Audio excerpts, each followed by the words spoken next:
प्यारे बच्चों नमस्कार। मैं टेकचंद शर्मा आज कक्षा 9वीं के विषय गणित के अध्याय 14 जो कि सांख्यिकी है उसका प्रश्नावली 14.1 को हम पूरा करेंगे और प्रश्नावली 14.2 के हम प्रश्न 1 से लेकर प्रश्न 3 तक इन प्रश्नों को हम हल करेंगे। प्यारे बच्चों, जैसा कि आप सभी जानते हैं कि आपको इससे पिछले वीडियो में मैंने इसका परिचय सांख्यिकी का दे दिया था। तो आइए करते हैं सबसे पहले प्रश्नावली 14.1।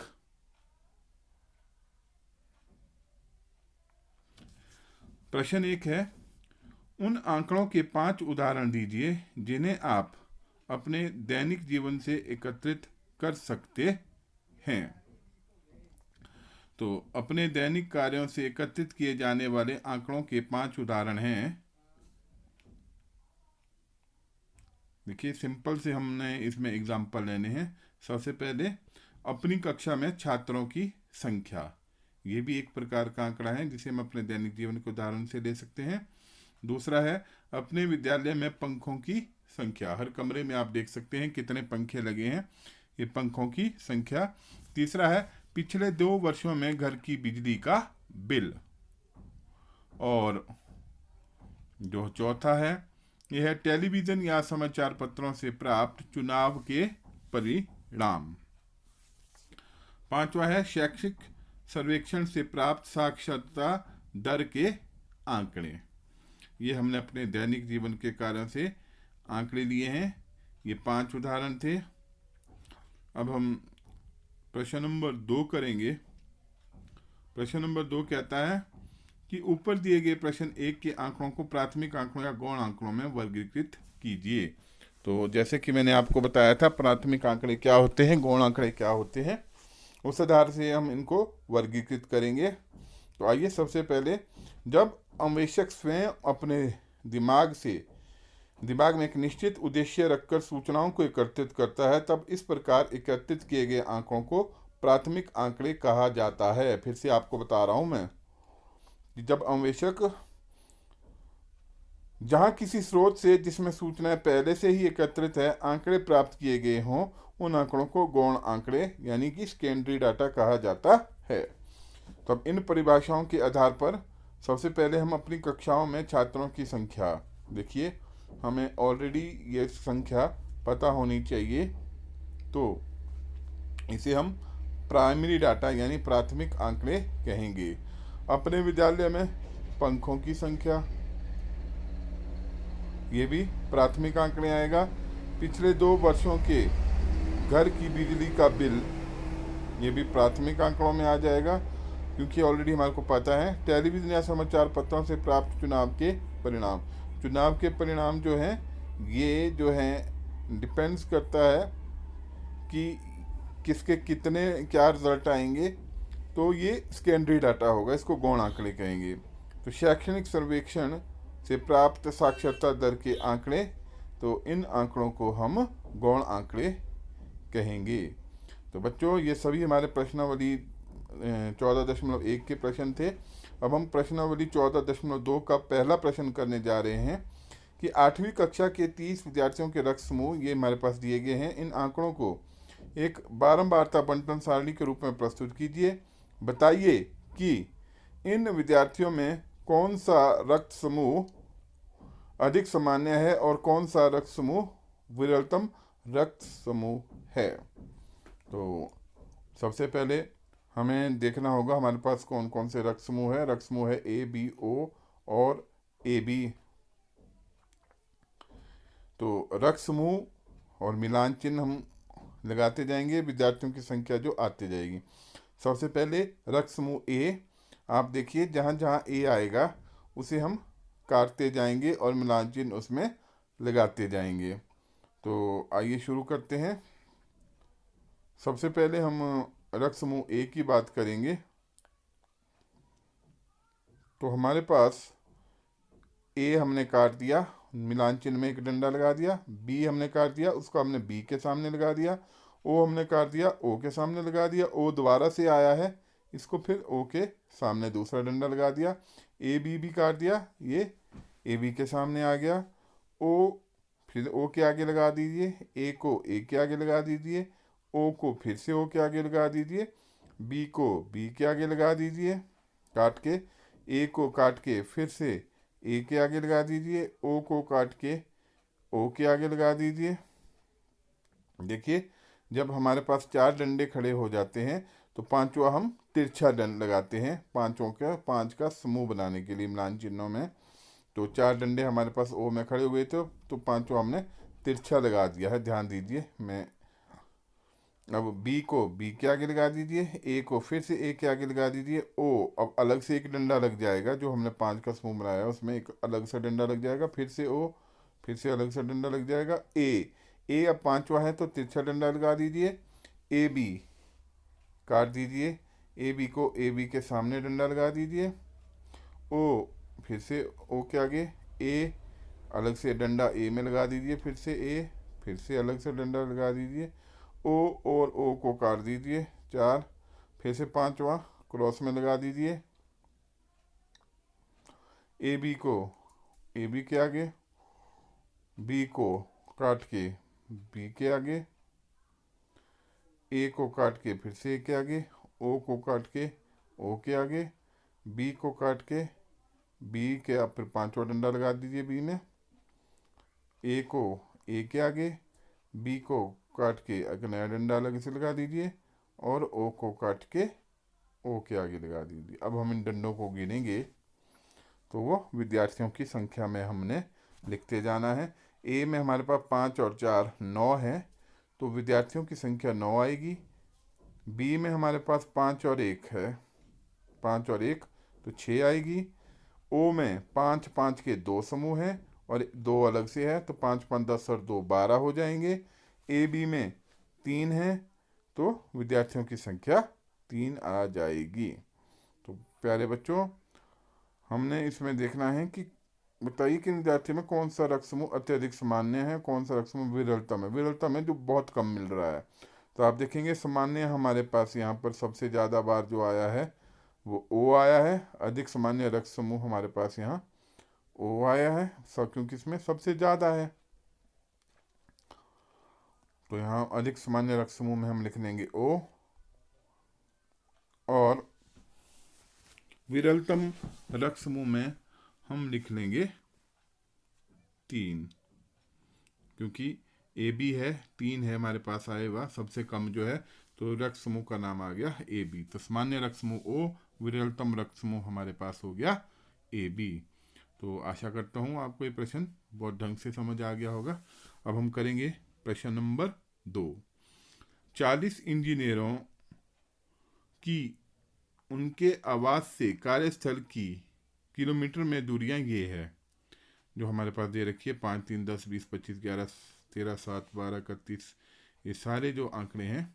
इसमें बोलता है 0 5 को, जिसमें 5 सम्मिलित नहीं है, पहला अंतराल लेकर ऊपर दिए हुए आंकड़ों से वर्ग माप 5 वाली एक वर्गीकृत बारंबारता बंटन सारणी बनाइए। इस वर्गीकृत बारंबारता बंटन सारणी आपको मैंने समझाया भी था। तो इस सारणीबद्ध निरूपण में आपको कौन से मुख्य लक्षण देखने को मिलते हैं। देखिए किस तरह से मैंने आपको परिचय में भी समझाया था वर्गीकृत बारंबारता बंटन सारणी क्या होती है, अभी हम आपको बना के बताएंगे। तो आइए शुरू करते हैं हम वर्गीकृत बारंबारता बंटन सारणी। उसके लिए सबसे छोटा और सबसे बड़ा हमने डाटा देखना है। तो आप देखेंगे सबसे छोटा 2 है और सबसे बड़ा 32 है। तो हमारे आंकड़े 2 से 32 के बीच हैं, बाकी आंकड़े 2 से 32 के बीच हैं। तो ये हमने जरूर देखना होता है। तो पहला हमने वर्ग अंतराल 0 से 5, दूसरा 5 से 10, तीसरा 10 से 15, चौथा 15 से 20, पांचवा 20 से 25, छठा 25 से 30 और सातवां 30 से 35 हो गया। तो हमारे पास ये 7 वर्ग अंतराल आ गए हैं। अब इन वर्ग अंतरालों के आधार पर हम इसको सॉल्व करेंगे। तो सबसे पहले दूरी किलोमीटर में, फिर मिलान चिन्ह उसी तरह से, फिर बारंबारता आ जाएगी। तो 0 से 5 वाले जो भी होंगे उन्हें हम 0 से 5 वाले वर्ग अंतराल के बीच में रखेंगे। तो आइए बच्चों शुरू करते हैं। 0 से 5 वाले, देखिए 5 जो है हमारे पास, ये 0 से 5 में हमने सम्मिलित नहीं करना है, इसको हम 5 से 10 वाले में करेंगे सम्मिलित। जो अंतिम होगा तो 5 से 10 में इसको सम्मिलित करेंगे तो दूसरे ग्रुप में आ जाएगा। ये देखिए 3 को 0 से 5 के बीच में 3 आता है, इसको 0 से 5 के बीच में लिख लीजिए। 10 को 5 से 10 ना करके हम 10 से 15 के बीच में करेंगे। देखो 5 से 10 में नहीं करना है क्योंकि 10 लास्ट में आ रहा है, 10 से 15 में इसको इंक्लूड करना है, तो 10 से 15 में भी 1 लगा दीजिए।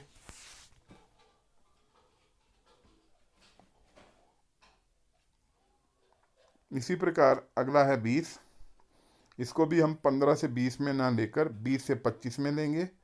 25, इसको हम 25 से 30 में लेंगे। 11, क्योंकि 11 10 और 15 के बीच में है, इसको यहाँ 10-15 के सामने लिख लीजिए।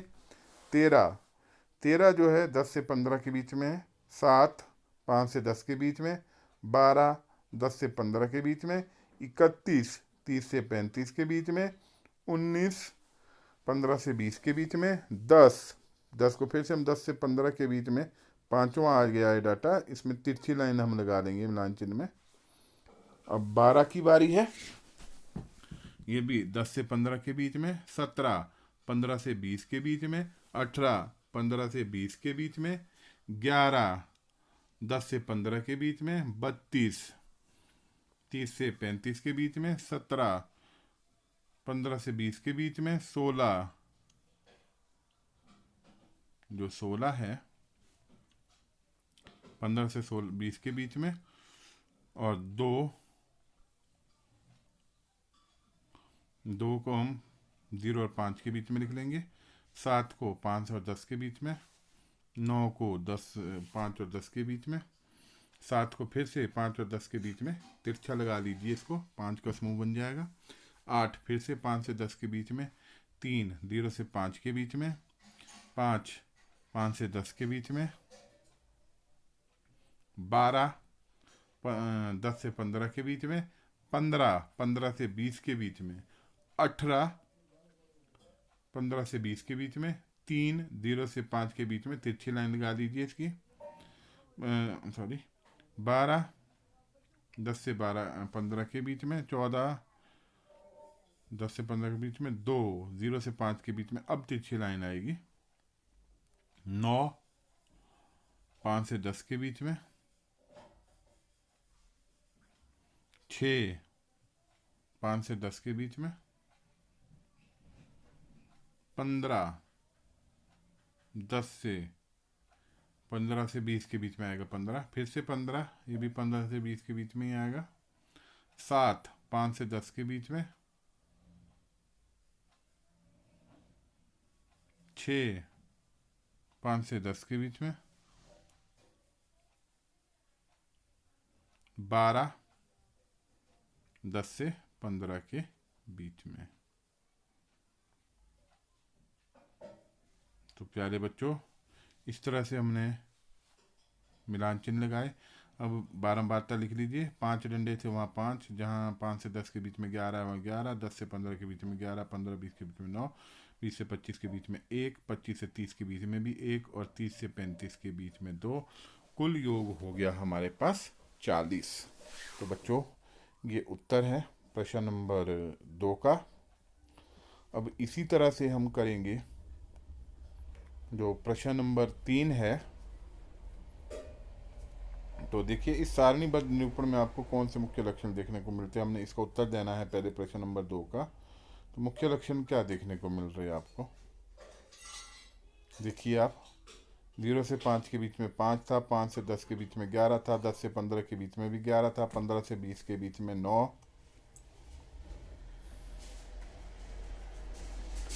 तो हम देखेंगे कि 0 से 20 के बीच में 11 9 20 अधिकतर इंजीनियरों के आवास कार्यस्थल से 20 किलोमीटर से कम दूरी पर है। यानी 20 किलोमीटर से अधिक दूरी पर बहुत कम आवास हैं और 20 किलोमीटर से कम दूरी पर अधिकतर आवास है। ये मुख्य लक्षण है।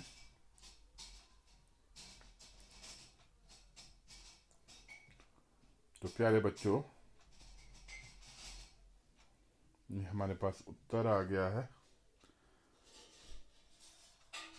अब हम करते हैं प्रश्न नंबर 3, प्रश्नावली 14.2 का।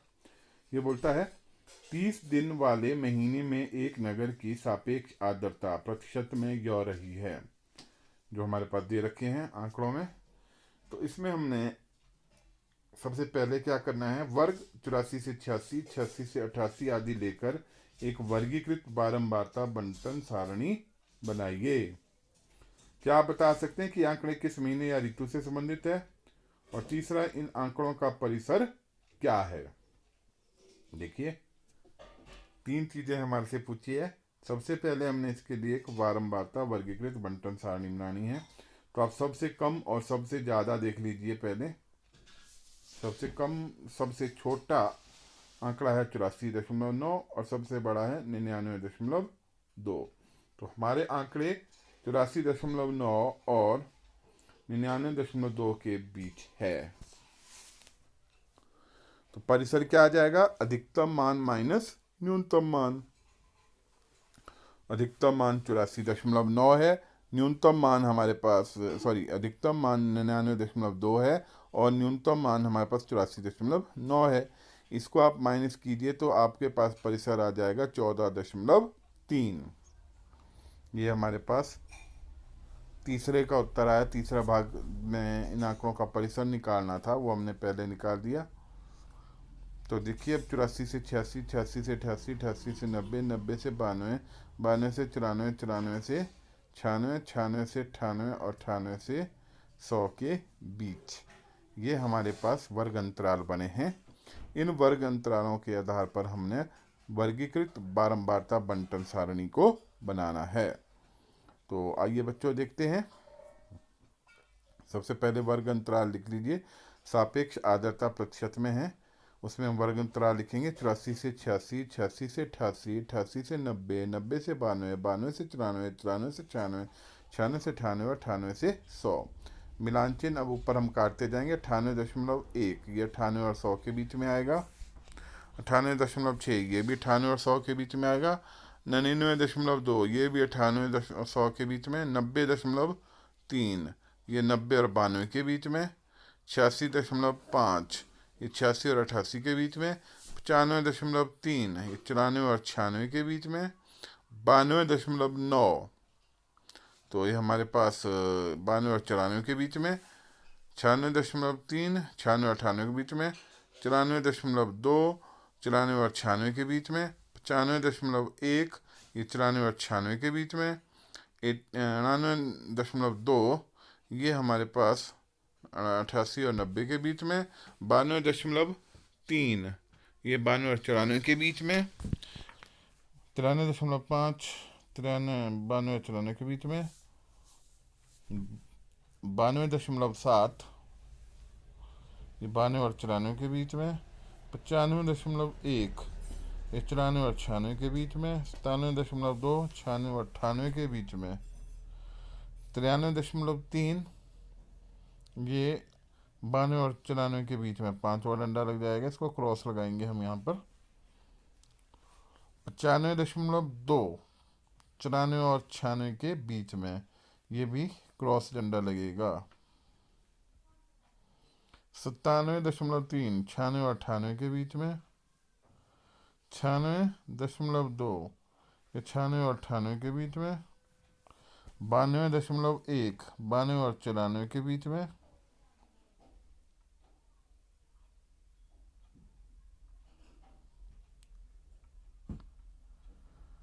84.9 ये 84 और 86 के बीच में। 90.2 90 और 92 के बीच में। 95.7 94 और 96 के बीच में। 98.3 98 और 100 के बीच में। 97.3 96 और 98 के बीच में।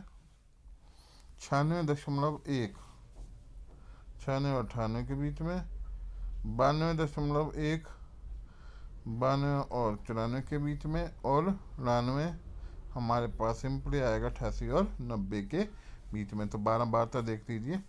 पहले वर्ग अंतराल की 1, दूसरे की 1, तीसरे की 2, 90 से 92 वाले वर्ग अंतराल की 2, 92 से 94 वाले की 7, 94 से 96 वाले की 6, 96 से 98 वाले की 7, और 98 से 100 वाले की 4 आई है।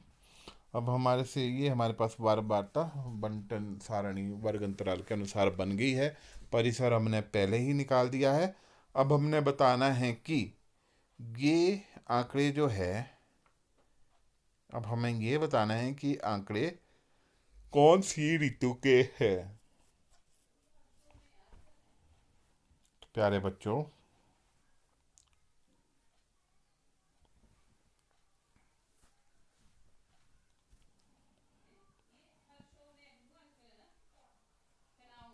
आप देखेंगे कि अधिकतम आंकड़े 92 से 100 के बीच में अधिकतम का मान आ रहा है, यानी सापेक्ष आर्द्रता 92 से लेकर 100 के बीच में है।